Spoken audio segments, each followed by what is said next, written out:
Bonjour chers élèves, la séquence d'aujourd'hui porte sur la notion de transformation d'inégalité en valeur absolue. La transformation d'inégalité en valeur absolue. Comme vous le savez, la séance précédente, nous avons vu ce qu'on appelle équation avec valeur absolue.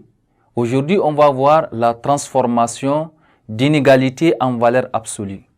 Alors, chers élèves, j'aimerais à ce que chacun de vous va avoir un stylo et un cahier afin de bien prendre note.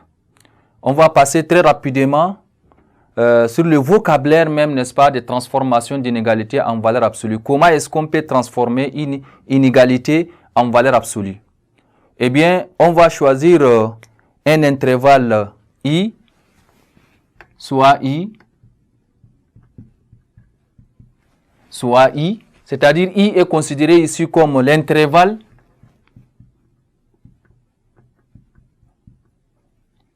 AB. Le I est considéré ici comme l'intervalle AB. Alors, on appelle rayon de cet intervalle I le réel strictement positif R. Le rayon R égale à B moins A. Le tout sur D. Et le centre de cet intervalle I, noté C, le centre C, égale à A plus B, le tout sur D. Donc, si vous avez déjà le rayon R et le centre C, on peut maintenant prendre si X appartenant à cet intervalle, ça c'est une inégalité, c'est-à-dire X est comprise entre les deux valeurs A et B. Alors, comment est-ce que vous pouvez chercher, n'est-ce pas, transformer plutôt cette inégalité en valeur absolue? X appartenant à l'intervalle AB signifie valeur absolue de X moins C est inférieure ou égale à R. Valeur absolue, n'est-ce pas, de X moins C inférieur ou égal à R.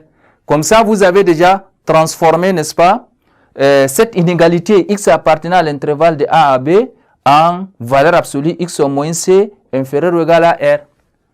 Alors, très rapidement, je vais vous donner un exemple.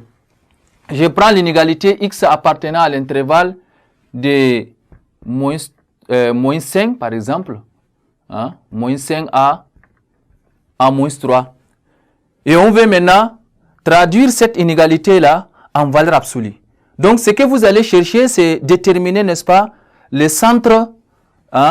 Vous allez chercher le centre C. Et on a dit par définition, le centre, c'est quoi? Le centre, c'est A plus B, n'est-ce pas, divisé par D.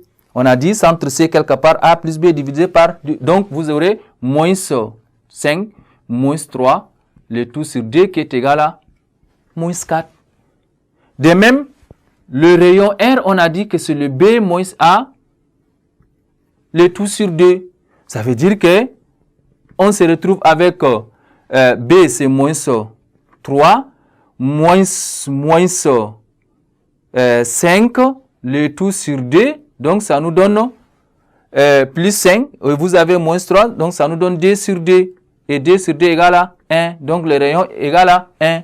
Donc, s'il faut utiliser la valeur absolue de X moins C inférieure ou égale à R, on se retrouve avec X moins C. On a déterminé C comme moins 4. Donc, ça nous donne plus 4 inférieur ou égal à quoi? Inférieur ou égal à 1. Comme ça, vous avez la valeur absolue de X plus 4 inférieur ou égal à 1. Vous avez traduit, n'est-ce pas, cette inégalité X appartenant à l'intervalle de moins 5 à moins 3 en une valeur absolue qui est valeur absolue de X plus 4 inférieur ou égal à 1. Comme ça, vous avez déjà passé, n'est-ce pas, à la transformation d'inégalité en valeur absolue. Chers élèves, ainsi prend fin notre séquence d'aujourd'hui et à la séance prochaine.